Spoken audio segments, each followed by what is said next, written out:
नमस्कार दोस्तों, स्वागत है आप सभी का हमारे YouTube वीडियो में। आज हम चर्चा करेंगे श्रीधराचार्य सूत्र द्वारा द्विघात समीकरण का हल ज्ञात करेंगे।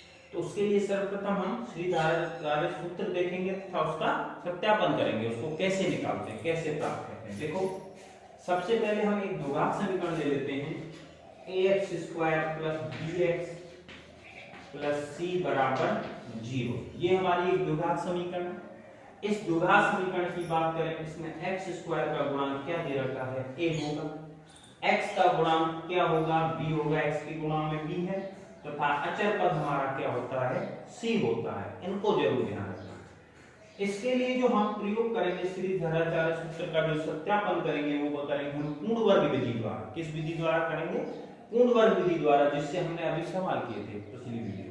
ठीक है, देखो इस तरीके से देखते हैं। सबसे पहले पूर्ण वर्ग विधि में क्या होता है, x² के गुणांक का दोनों तरफ भाग देना होता है। तो इसमें x² का गुणांक कितना है, a है। x² का गुणांक कितना है, a है। तो a से दोनों तरफ क्या दे दो, भाग दे देते हैं। a से भाग देने का, a से भाग दे दिया। ठीक है, a से भाग दोगे तो ax² बटा a, bx बटा a प्लस c बटा a बराबर 0 में भी किसका भाग दे दोगे, दे दिया। दोनों तरफ a का भाग दे दिया, a से a कट जाएगा, x² प्लस b बटा ax प्लस c बटा a। 0 में a का भाग दोगे तो कितना आएगा, 0 आएगा। 0 में a का भाग दोगे तो कितना आ जाएगा, 0 आ जाएगा।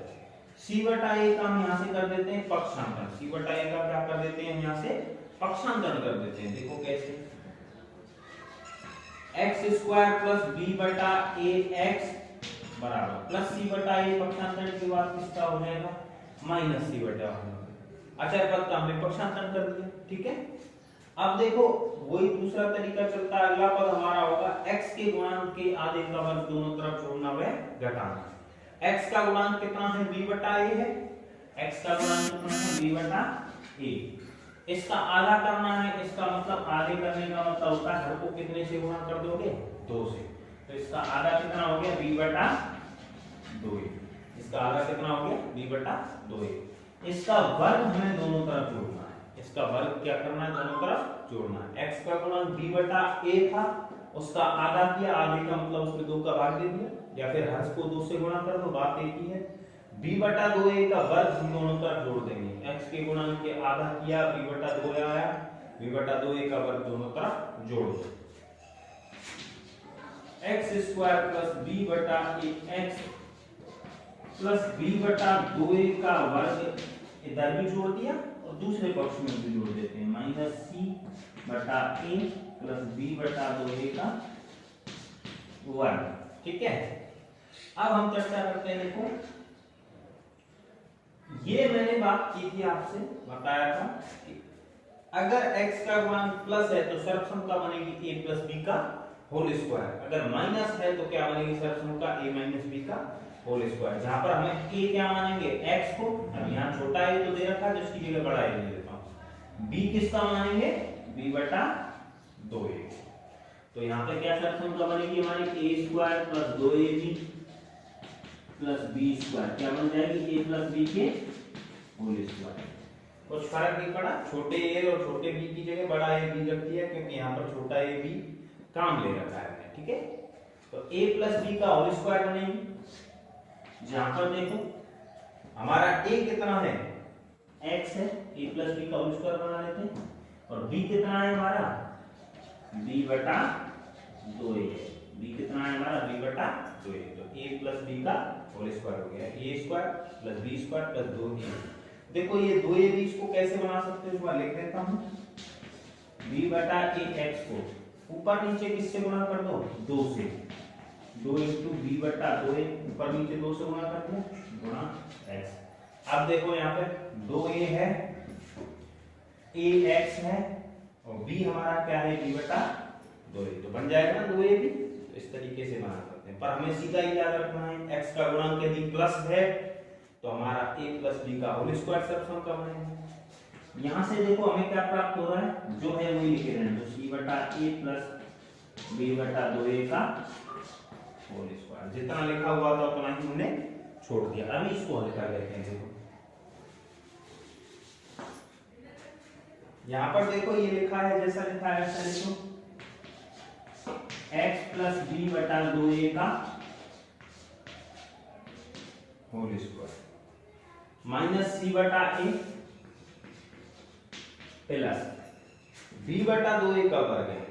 देखो इसके लिए किसी भी संख्या को भिन्न रूप में अगर दे रखी है तो उसके लिए अंश का अलग वर्ग करो, हर का अलग। b का वर्ग क्या हो जाएगा ऊपर b स्क्वायर, हर कितना है हमारा 2a, 2a का वर्ग, 2a में 2 का वर्ग 4, a का वर्ग a स्क्वायर हो गया।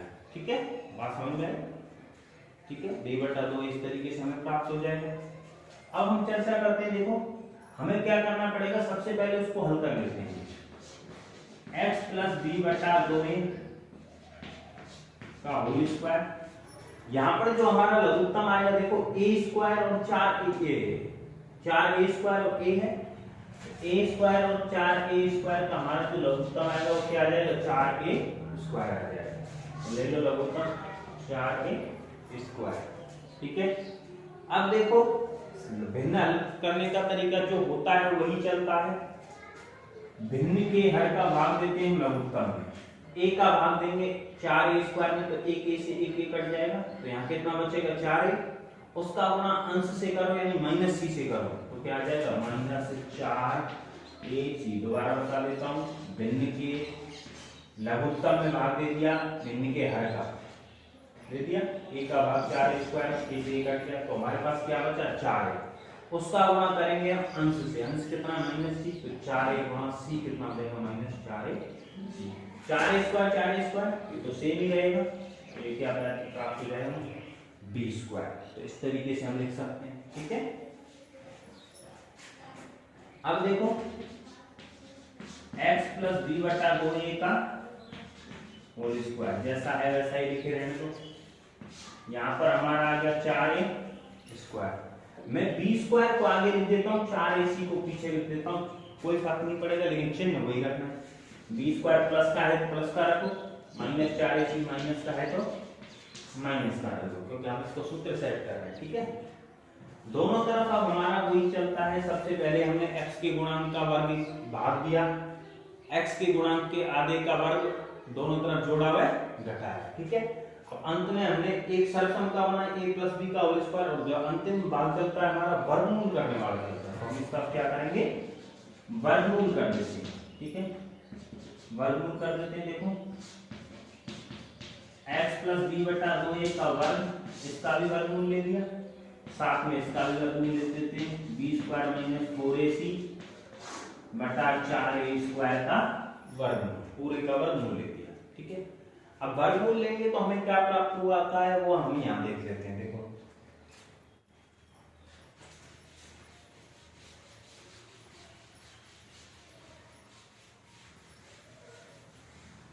हमने दोनों तरफ वर्गमूल लिया तो वर्ग से वर्गमूल खत्म, तो यहाँ तो प्राप्त हो जाएगा हमें x प्लस बी बटा 2।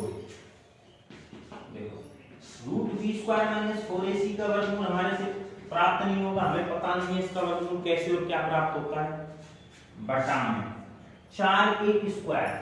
देखो अंश का अलग वर्गमूल ले लिया, हर का अलग लेंगे, 4a स्क्वायर का वर्गमूल ले लेते हैं। इसमें भी देखो 4a स्क्वायर में 4 का वर्गमूल 2 और a स्क्वायर का वर्गमूल क्या आ जाएगा 1, क्योंकि वर्ग से वर्गमूल कट जाएगा, तो हमें क्या प्राप्त हो जाएगा नीचे 2। लेकिन जब हम वर्गमूल निकालते हैं तो चिन्ह कितने आते हैं हमारे 2 आते हैं, प्लस का भी हो सकता है और माइनस का भी हो सकता है। अब कर लेते हैं हम b बटा 2 का पक्षांतरण। b बटा 2 प्लस का है तो पक्षांतरण के बाद किसका हो जाएगा माइनस का हो जाएगा, इसको मैं आगे लिख देता हूँ, माइनस b बटा 2 प्लस और माइनस दोनों चिन्ह चल रहे हैं तो दोनों चिन्ह लगे रहने दो, b स्क्वायर माइनस 4ac बटा 2a, x बराबर इसका लघुत्तम हम ले लेंगे, लघुत्तम हमारा क्या प्राप्त होगा हमें 2a प्राप्त हो जाएगा, लघुत्तम क्या प्राप्त हो जाएगा 2a, तो 2a ले लेंगे तो यहाँ ऊपर बच जाएगा हमारा जैसा है वैसा रह जाएगा, क्योंकि लघुत्तम समान minus b plus minus b square minus 4ac बटा 2 है। तो जो हमें श्रीधराचार्य सूत्र से जो हमें हल प्राप्त होता है, x के मान जो प्राप्त होते हैं वो इससे निकाल सकते हैं, इस सूत्र से। जो ये सूत्र था ये हमारे ये जो आचार्य जी थे श्रीधराचार्य उन्होंने दिया था, इसी को हम बोलते हैं श्रीधराचार्य सूत्र, जो होता है हमारा -b plus -b square minus 4ac बटा 2ac बटा 2a प्राप्त हुआ। अब बात कर लेते हैं इसकी, यही हमारा जो कहलाता है वो कहलाता है श्रीधराचार्य सूत्र, ठीक है। इसकी चर्चा कर लेते हैं, इसमें मूलों की प्रकृति देख लेते हैं। देखो जो हमें x के हल प्राप्त होंगे ना, उनकी प्रकृति कैसी होगी, इसका अर्थ ये है कि वो काल्पनिक होंगे, वास्तविक होंगे या समान होंगे, वो देख लेते हैं। वो निर्भर करता है हमारे इस पर b स्क्वायर माइनस 4ac का। तो हमें पता है यदि इस वर्गमूल में b स्क्वायर माइनस 4ac का मान यदि धनात्मक आता है तो कोई समस्या नहीं, 0 आता है तो भी कोई दिक्कत नहीं, लेकिन अगर b स्क्वायर माइनस 4ac का मान ऋणात्मक आ गया तो वर्गमूल में अगर ऋणात्मक प्राप्त होगा तो हमारे लिए वो दिक्कत हो जाएगी, वास्तविक मान नहीं प्राप्त होंगे, काल्पनिक हो जाएंगे, ठीक है। देखो वही देख लेते हैं। सबसे पहले तो इसको हम d बड़े D से लिखते हैं, इस भीतर के b स्क्वायर माइनस 4ac को, और इसको क्या बोलते हैं, विवेचक या विवेक्यकर बोलते हैं, ठीक है। इसके लिए देखो मूलों की प्रकृति देख ले, तो पहला क्या होगा हमारा d या b स्क्वायर माइनस 4ac का मान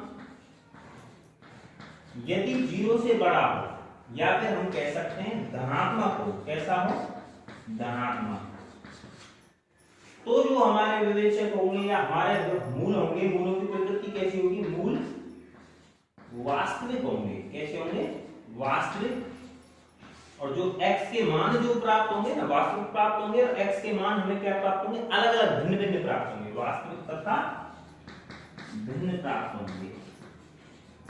b स्क्वायर माइनस 4ac अगर धनात्मक है वर्गमूल में, ठीक है। दूसरा हमारा होता है b स्क्वायर माइनस 4ac अगर 0 के बराबर, b स्क्वायर माइनस 4ac किसके बराबर है, 0 के बराबर है, तो ये 0 हो जाएगा, इसका मतलब ये पूरा 0 हो गया, तो प्लस माइनस चिन्ह का तो कोई मतलब बचा नहीं, क्योंकि ये 0 हो जाएगा। तो हमें केवल एक ही मान प्राप्त होगा, समान मान प्राप्त होगा, ठीक है। तो हमारे पास मूलों की प्रकृति कैसी हो जाएगी, मूल वास्तविक तो होंगे ही होंगे अभी भी, लेकिन कैसे प्राप्त हो जाएंगे, समान होंगे, वास्तविक व समान प्राप्त होंगे। क्योंकि देखो x बराबर minus b plus minus b square minus 4ac कितना प्राप्त हो जाए हमको, 0, तो इसकी जगह क्या रखेंगे, 0 बटा 2 है। ये 0 है तो ये पूरा 0 हो जाएगा, कोई फर्क नहीं पड़ेगा। तो हमें x बराबर कितना प्राप्त होगा, माइनस b बटा 2 है। तो केवल एक ही मान प्राप्त हो रहा है, तो आता है मूल वास्तविक, मूल तो 2 होंगे, लेकिन क्या मान प्राप्त होंगे, हमें एक मान 2 बार प्राप्त होगा, यही मान, ठीक है।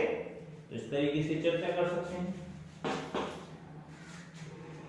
अगली जो स्थिति हमारी होती है वो ये b स्क्वायर माइनस 4ac का मान यदि 0 से छोटा हो, लेस देन 0, या फिर कह सकते हैं यदि ऋणात्मक प्राप्त हो, कैसा प्राप्त हो, ऋणात्मक। ऋणात्मक होने का मतलब है b स्क्वायर माइनस 4ac जो वर्गमूल में जो प्राप्त होगा, वर्गमूल में है b स्क्वायर माइनस 4ac, वर्गमूल में हमें क्या प्राप्त होता है, मान ऋणात्मक प्राप्त होगा।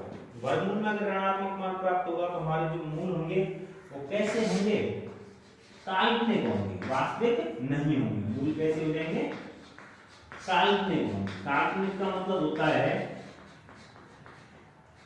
वर्गमूल में माइनस प्राप्त हुआ है तो कल्पना ही कर सकते हैं कि ऐसी कोई संख्या होगी, ऐसी वास्तविकता में होगी। लेकिन अगर आप 11th में जाओगे, मैथ पढ़ोगे, तो उसमें आप चर्चा करोगे कि मूल काल्पनिक होता है, उसके लिए एक चिन्ह का प्रयोग करते हैं आयोटा का, वो तुम्हारे लिए नहीं, वो बाद की बात है, हायर है, उसकी बाद में बात करेंगे, ठीक है। अब देखो इस देख लेते हैं, इस तरीके से तो हमें ध्यान रखना है। तो सबसे पहले तो हमें श्रीधराचार्य सूत्र लगाने से पहले प्रकृति चेक कर लेनी है, ठीक है। क्या चेक कर लेनी है, हमें प्रकृति चेक कर लेनी है। अगर प्रकृति में हमारा मान ऋणात्मक प्राप्त होता है तो हम कह देंगे सीधे ही कि हमारे मूल जो हैं, जो हल है वो काल्पनिक है, अतः हमें निकालने की कोई आवश्यकता नहीं होगी। तो इस तरीके से देख सकते हो। अब हम चर्चा कर लेते हैं कुछ प्रश्नों की, वो प्रश्न देख लेते हैं। देखो इसको मैं मिटाता हूं, आप नोट कर सकते हो।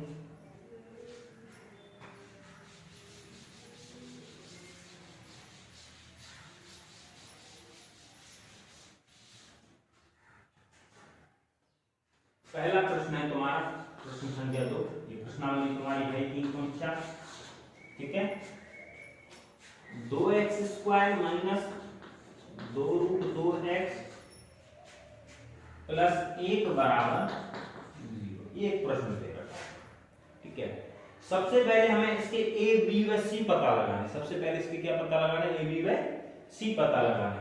सबसे पहले मैंने बताया था x² का गुणांक क्या मानते हैं हम, a मानते हैं। इसका मतलब x² के गुणा में 2 है तो a बराबर कितना हो गया, 2। हमने वो समीकरण देखी थी, वो समीकरण देखो मैं एक बार लिख देता हूं तुलना के लिए। ax² + bx + c बराबर 0 रूप में माना था, ठीक है। x² का गुणांक हमने क्या माना था, a, तो a हमारा कितना है, 2। x का गुणांक कितना माना था हमने, b, तो x का गुणांक कितना है इसमें, -2√2, चिन्ह सहित लिखना, -2√2। तो यहां से x का गुणांक b हो गया, x का गुणांक b यानी b कितना हो गया, -2√2। हमारा जो अचर पद होता था उसको मानते थे हम c, तो c हमें कितना प्राप्त हो रहा है, a, ये प्राप्त हो गया। अब हम चर्चा कर लेते हैं, देखो सीधा भी देख सकते हो, हम श्रीधराचार्य सूत्र लगा लेते हैं इसमें। क्या लगा लेते हैं, श्रीधराचार्य सूत्र। मूलों की प्रकृति भी चेक कर सकते हो कि संभव है कि नहीं है। देखो सबसे पहले मूलों की प्रकृति चेक कर लेते हैं इसमें। d बराबर b² - 4ac देखेंगे, अगर धनात्मक आता है तो हम कह देंगे मूल विद्यमान होंगे, अगर ऋणात्मक आ गया तो दिक्कत होगी, विद्यमान नहीं होंगे।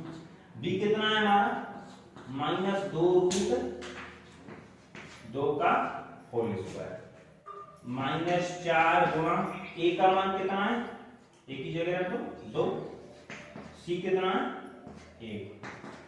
देखो -2√2 का वर्ग, यहां से देखो अलग अलग वर्ग कर लेते हैं। माइनस वर्ग से माइनस कभी बाहर नहीं आता, प्लस का हो जाता है। 2 का वर्ग 4 और √2 का वर्ग कितना हो जाएगा, 2। 2 का वर्ग तो हो गया 4 और √2 का वर्ग अलग अलग वर्ग कर दिया दोनों का। -4 गुणा 2 8, ये भी 8, ये भी 8, 8 - 8 कितना प्राप्त हो गया, 0। जब हमारा b² - 4ac 0 होता है तो हमारे मूल कैसे होते हैं, x का मान हमें क्या प्राप्त होता है, वास्तविक प्राप्त होता है, और साथ में कैसे होते हैं दोनों मान, समान प्राप्त होंगे। कैसे होंगे, बराबर होंगे, वास्तविक व समान प्राप्त होंगे। इसका मतलब हमारे दोनों मान हमें समान प्राप्त होंगे और वास्तविक प्राप्त होंगे। देखो कैसे, अब हम श्रीधराचार्य सूत्र लगा देते हैं। श्रीधराचार्य सूत्र याद हो जाना चाहिए, क्या होता है, दोहरान करो साथ में। x बराबर -b प्लस -b² - 4ac बटा 2a। x बराबर, यहां से देखो -b, b का मान कितना है, -2√2, माइनस बाहर लगा हुआ है और b का मान भी कितना है, -2√2। ये तो यहाँ माइनस लगाई हुआ था, b का मान हमने रखा वो कितना प्राप्त हुआ, -2√2 plus minus b² - 4ac, b² यानी b कितना है हमारा, -2। अब देखो एक चीज ध्यान रखनी है, b² - 4ac का तो मान रखो, कोई समस्या नहीं, लेकिन b² - 4 हमने पहले से निकाल रखा है ना, d वो कितना प्राप्त हुआ था हमें, 0। तो b² - 4ac की जगह सीधा हम क्या लिख देंगे, 0। दोबारा भी निकाल सकते हो, कुछ नहीं है। देखो b का मान हमने रखा -2√2 का वर्ग, ये हमने b² - 4ac अभी ज्ञात किया है, वो कितना प्राप्त हो गया था हमें, 0। तो b² - 4ac की जगह क्या लिख दिया हमने, 0 बटा 2a। a का मान कितना है, यहां से देखो 2 हो गया। यहां से बात करते हैं, माइनस माइनस कितना हो जाएगा, प्लस। ऊपर तो है हमारा 2√2 और नीचे है हमारा 2 गुणा 2। नीचे क्या है हमारा, 2 गुणा 2, 1 2 से 1 2 कट गया, ठीक है। अब हमें जो प्राप्त होगा x बराबर, वो कितना प्राप्त हो रहा है, देखो √2 और नीचे हमें क्या प्राप्त हो रहा है, 2। नीचे हमें क्या प्राप्त हो जाएगा, 2 प्राप्त हो जाएगा। देखो √2, 2 को लिख सकते हैं √2 का वर्ग, क्या लिख सकते हैं 2 को, √2 का वर्ग, क्योंकि वर्ग से वर्गमूल कट जाता है। 1√2 से 1√2 कट गया तो हमें x का मान क्या प्राप्त हो गया, 1/√2। हमारे मूल वास्तविक हैं तथा समान, इसका मतलब हमारे दो उत्तर प्राप्त हुए, इसके दो मान प्राप्त हुए, 1/√2 और दूसरा भी क्या हो जाएगा, समान है, तो 1/√2। ये हमारा उत्तर हो जाएगा, ठीक है। तो x बराबर हमें क्या प्राप्त होगी, 1/√2। ठीक है, तो इस तरीके से बात कर सकते हैं, इस तरीके से तुम लोग निकाल सकते हो, कोई भी निकाल सकते हो सवाल। ठीक है, इस तरीके से हल कर सकते हैं। अब एक और उदाहरण, एक और प्रश्न ले लेते हैं, इसको आप नोट करो।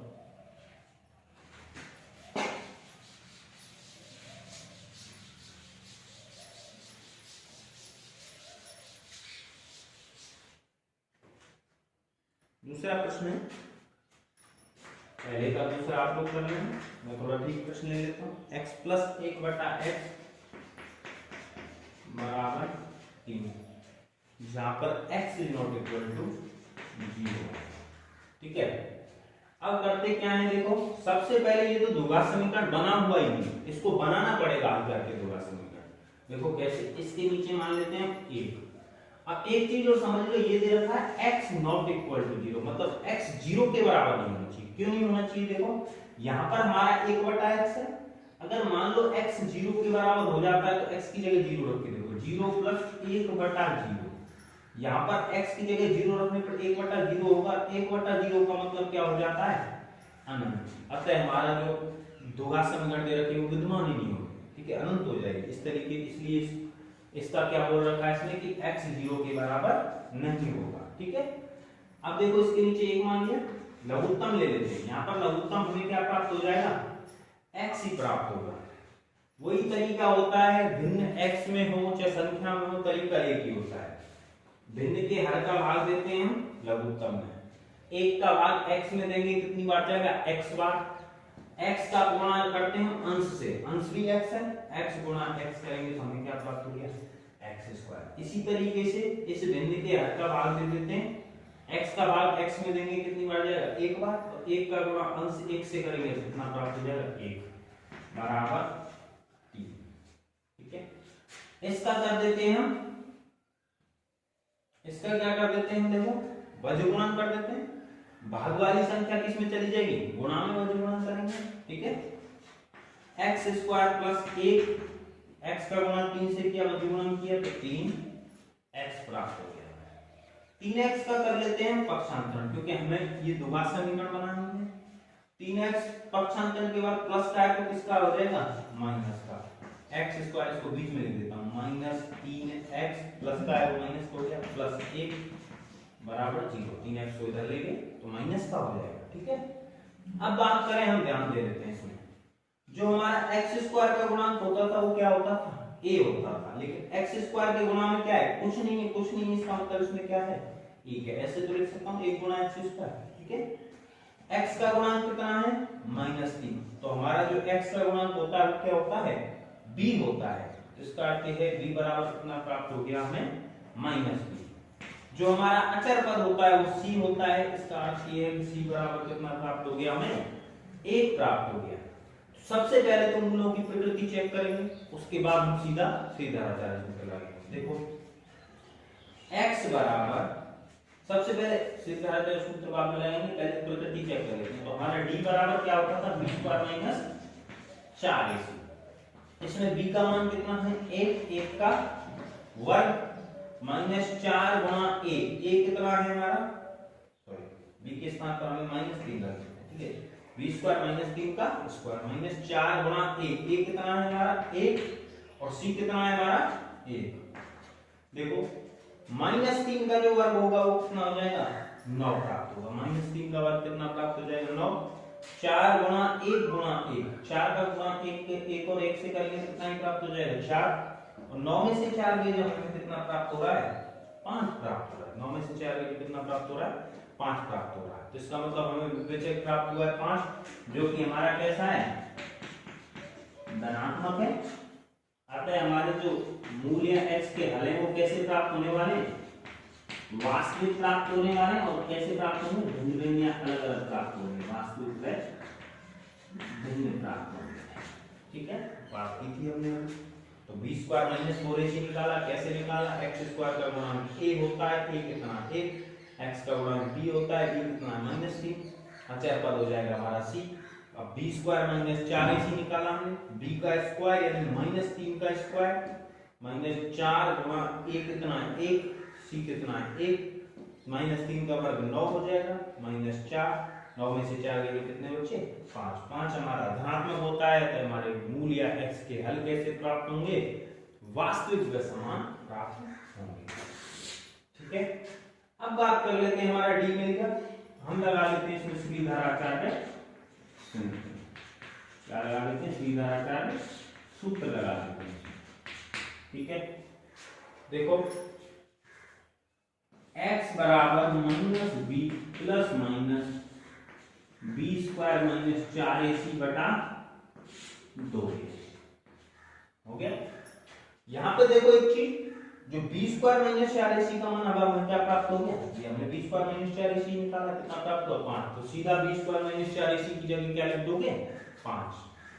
x बराबर माइनस बी, बी कितना है हमारा -3 है, तो माइनस पहले से हो, b का मान भी क्या है -3, माइनस बी माइनस लगा दिया आगे, b का मान रख दिया -3 plus minus b square minus 4ac का मान हमें क्या प्राप्त हो चुका है 5, तो इसकी जगह क्या रख दोगे 5 बटा 2a, a का मान कितना है 1 है, 1 रख दिया, -3 प्लस माइनस, तो माइनस माइनस क्या हो गया प्लस के 3 प्लस माइनस √5, 2 का गुना 1 से करेंगे तो क्या प्राप्त हो जाएगा 2। तो हमें दो हल प्राप्त हो रहे हैं, एक बार प्लस ले लेंगे एक बार माइनस, प्लस चिन्ह ले लेंगे, प्लस चिन्ह लोगे तो x बराबर 3 प्लस √5 बटा 2, ये हमारा एक हल हो जाएगा, ये क्या प्राप्त हो जाएगा हमें एक हल प्राप्त हो जाएगा। ठीक है, एक बार ले लेते हैं नेगेटिव, हमारा दूसरा हल क्या हो जाएगा 3, यहाँ पर माइनस चिन्ह ले लो, -√5 बटा 2, तो हमें दो हल या दो हमारे मान प्राप्त हुए, वो हो गया, एक हो गया x बराबर 3 प्लस √5 बटा 2, दूसरा हो जाएगा हमारा x बराबर 3 माइनस √5 बटा 2। तरीका एक ही है, सबसे पहले B square minus 4ac check करो, धनात्मक आता है तो मूल वास्तविक होंगे, धनात्मक नहीं आता तो सीधा लिख देता है, इसके हल विद्यमान नहीं होंगे। ठीक है, तो इस तरीके से हम इसको देख सकते हैं। अब अगला सवाल ले लेते हैं, देखो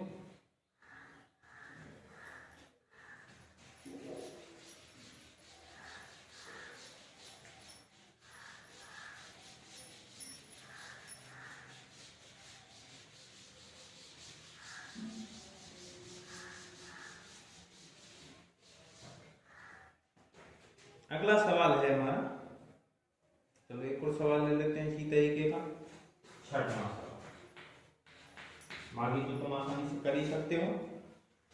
1 बटा x माइनस 1 बटा x माइनस 2 बराबर है 3 के, बराबर किसके है 3 के, जहां पर हमको दे रखा है x ≠ 0 और 2।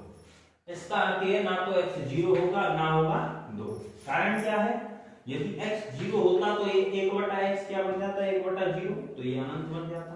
ठीक है, इसी तरीके से यदि x बराबर 2 भी हो तो 1 बटा 2 माइनस 2, ये भी क्या बन जाएगा 1 बटा 0। तो अगर 0 लेते हैं तो ये अनंत होता है और 2 लेते हैं तो ये अनंत होता है, इसका मतलब ये दोनों मान तो नहीं होंगे, तो यही बता रखा है यहाँ पर। ठीक है, बाद बाकी तो हम इसको हल कर लेते हैं। ठीक है, देखो सबसे पहले करते हैं इसका लघुत्तम लेते हैं, क्योंकि सबसे पहले हमको इसको द्विघात समीकरण बनाना पड़ेगा। ठीक है, लघुत्तम क्या आएगा, देखो x वगैरह वाली संख्या हो, यदि उसमें कुछ कॉमन हो तो उसको एक बार लो, अगर कॉमन ना हो तो दोनों को गुणा के रूप में लिखो, तो इसको गुणा के रूप में लिख दिया, x गुणा x माइनस 2 हमारा क्या आ गया लघुत्तम आ गया। अब इस भिन्न का हल करने के लिए कैसे करते हैं, वही तरीका है, भिन्न के हर का भाग लघुत्तम में दो, भिन्न का हर है x, x का भाग लघुत्तम में दिया तो x से x कट जाएगा, देखो लघुत्तम में दो भाग, x गुणा x माइनस 2 में x का भाग लेंगे, लघुत्तम में भिन्न के हर का भाग दिया, x से x कट गया, x माइनस 2 बचा, x माइनस 2 का गुणा अंश से करेंगे, अंश कितना है हमारा 1 है, x माइनस 2 का गुणा 1 से करेंगे तो हमें क्या प्राप्त हो जाएगा x माइनस 2 प्राप्त हो जाएगा।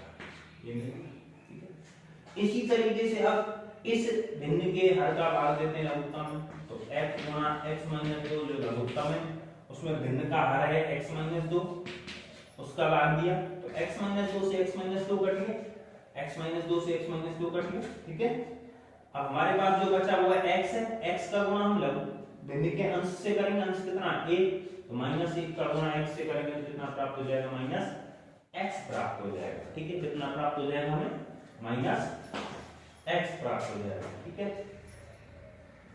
अब देखो यहां पर हमारे पास कितना मिला हुआ है 3, x से x कट जाएगा, x प्लस का ये माइनस का x से x कट जाएगा, ऊपर कितना बच जाएगा -2 बटा x गुणा x माइनस 2 बराबर 3।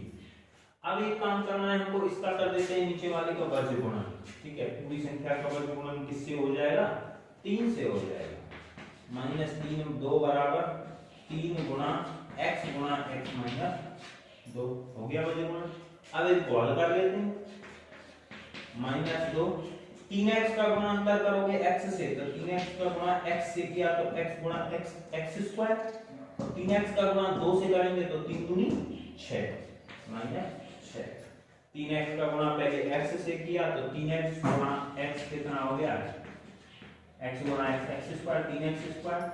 इसी तरीके से 3x का गुणा अंदर किया -2 से, 3x का गुणा -2 से किया तो 3 दूनी 6, कितना प्राप्त होगा -6। इस तरीके से देख सकते हो। ठीक है, अब देखो हमारे पास 3x स्क्वायर 6x प्राप्त हो गया, यहाँ पर हमें -2 प्राप्त हुआ, तो -2 का हम कर लेते हैं पक्षांतर, दो का समीकरण बनानी है ना, इसका -2 का पक्षांतर करेंगे तो माइनस का 2 पक्षांतर के पश्चात किसका हो जाएगा, प्लस का हो जाएगा। 3x स्क्वायर 6x -2 को उधर लेंगे तो -2 किसका हो गया, प्लस का 2 बराबर 0 है। ठीक है, इस तरीके से लिखिए। अब ये हमारी पूरी दो घात समीकरण बन गई। अब इसको हल करना क्या हो जाएगा, आसान हो जाएगा। x स्क्वायर का गुणांक को क्या मानते थे हम, a हमारा कितना प्राप्त हुआ हमें 3। x का गुणांक क्या मानते थे हम, b हमें कितना प्राप्त हो गया -6। अचर पद को हम क्या मानते थे, c हमें कितना प्राप्त हो गया 2। दोबारा देखो, x स्क्वायर का गुणांक हम a मानते हैं, a बराबर 3। x का गुणांक हम क्या मानते हैं, b मानते हैं, तो चिन्ह सहित लेना -6। अचर पद क्या मानते हैं, c कितना प्राप्त हो गया हमें 2। तो सबसे पहले हमें विवेचक b स्क्वायर - 4ac चेक करना। b का मान हमारे लिए दे रखा है, देखो b स्क्वायर - 4ac चेक करेंगे। b का मान कितना दे रखा है -6, तो -6 का वर्ग -4 गुणा a कितना दे रखा है हमको 3, तो a के स्थान पर क्या रख दोगे 3 गुणा c के स्थान पर क्या रख दोगे 2। -6 का जो वर्ग हमें प्राप्त होगा वो कितना होगा 36। वर्ग से कभी भी माइनस बाहर नहीं आता है, प्लस का हो जाता है। देखो 4 किए 3 और 2, 4 गुणा 3 करोगे तो 4 किए 12 और 12 गुणा 2 करोगे तो 24। इन तीनों का गुणा कर दिया तो क्या आ जाएगा 24। 4 के 12 गुनी 24, तो 36 में से 24 ये कितने बचे 12। तो हमें कितना प्राप्त हो गया b स्क्वायर - 4ac 12, जो कि कैसा है धनात्मक है। कैसा हो जाएगा धनात्मक है, या फिर जो हमें हल प्राप्त होंगे x के मान प्राप्त होंगे यानी मूल प्राप्त होंगे वो क्या होंगे हमारे वास्तविक, और क्या प्राप्त हो जाएंगे वह भिन्न प्राप्त होंगे। हमें मूल कैसे प्राप्त होंगे, वास्तविक व भिन्न। अब हम निकाल लेते हैं, देखो श्रीधराचार्य सूत्र लगा, श्रीधराचार्य सूत्र से श्रीधराचार्य सूत्र हमारा क्या है, x बराबर -b plus b square - 4ac बटा 2 है। x बराबर b कितना है हमारा, देखो -6, तो b की जगह क्या रखो माइनस पहले से है, b की जगह रख दिया प्लस रूट में b स्क्वायर - 4ac, और b स्क्वायर - 4ac का मान हमने अभी क्या निकाला था, b स्क्वायर - 4ac का मान हम निकाल चुके हैं, कितना है 12। यहां से देखो b स्क्वायर - 4ac निकाला है ना, अभी ताजा निकाला 12 बटा 2a का मान कितना हमारे पास 3, तो इस स्थान पर रख दो 3। ठीक है, माइनस माइनस हो जाएगा प्लस के 6, प्लस माइनस रूट 12। ठीक है, बटा 2 गुणा 3, इसको देखो 2 गुणा 3 ही रखो, कुछ करने वाले हैं इसका, देखो कैसे, ध्यान दो। 6 प्लस माइनस 12 को लिख सकता हूं मैं, क्या लिख सकता हूं, 4 गुणा 3 लिख सकता हूं। 12 को क्या लिख सकता हूं, 4 गुणा 3, 4 की बार बटा 2 गुणा 3, जैसा है वैसा रहने दो। यहां से देखो हम पूरे 12 का वर्गमूल नहीं निकाल सकते, लेकिन 4 का वर्गमूल तो हमें आता है ना। 4 का वर्गमूल कितना हो जाएगा, 2, तो 2 को बाहर निकाल दो और √3 को भीतर ही रहने दो। देखो कैसे, 6 प्लस माइनस 4 का वर्गमूल तो हो गया 2, 2 को हमने बाहर निकाल दिया, √3 को भीतर छोड़ दिया, बटा में 2 गुणा 3।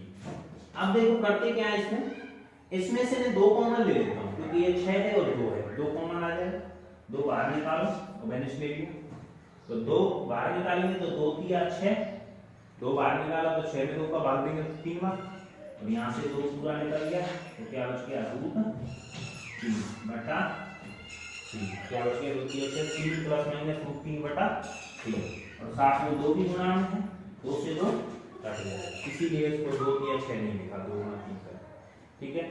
तो जो हमें x का मान प्राप्त हो गया वो क्या प्राप्त हो गया, 3 प्लस माइनस √3 बटा 3, इस तरीके से इसको लिख सकते हैं।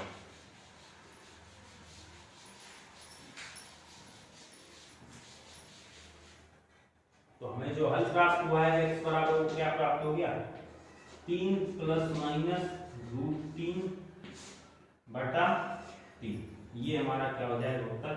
एक बार इसका प्लस ले लो, प्लस लोगे तो क्या आएगा, देखो 3 प्लस √3 बटा 3, एक बार इसका मान लेते हैं माइनस, माइनस लेंगे तो प्लस की जगह यहाँ रखना पड़ेगा माइनस, तो x बराबर हो जाएगा 3 माइनस √3 बटा 3। तो ये 2 हल हमें इसके प्राप्त हुए, इस तरीके से हम देख सकते हैं। अब बाकी प्रश्न आप लोग कर सकते हो, हल कर सकते हो, ठीक है। तो आज के लिए इतना, धन्यवाद।